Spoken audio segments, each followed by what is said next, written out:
Our reporter Michael Cropp has spent the day in Palmerston North and joins us now live. Michael, hello. There have been developments in the past half hour or so, I hear. There have been developments. Of course, Caleb has been apprehended, but in the last hour or so, we've seen officers gearing up to leave. We saw the dismantling of the command unit. There was a fire service truck where they were stationed. We've seen officers, as they were leaving, they were still wearing their balaclavas. Some of them were sweaty. We saw the armed offenders' trucks leaving. So it's been all go here at the cordon. I was speaking with a woman earlier whose family was still in the house overlooking the house where Caleb had been holed up. And she said the police had been using her house, using her upper story to look out.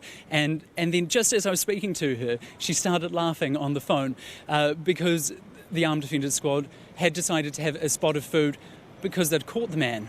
And then at about 4:30, Manawatu Area Commander Inspector Sarah Stewart told the media that he was in custody. I'm very pleased to announce that a few minutes ago, Caleb Cloverlea surrendered to police safely.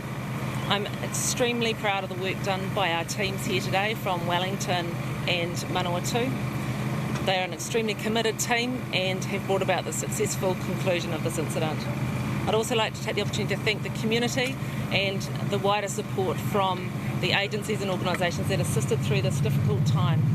We really appreciate the patience of everyone that's been involved, and very shortly we will be announcing a program of reducing the cordons so that people can return to their home addresses.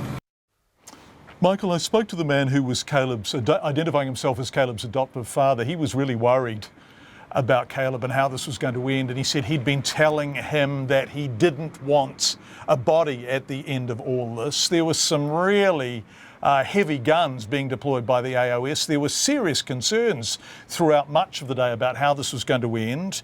It's ended really peacefully. How is the community there reacting to all of this?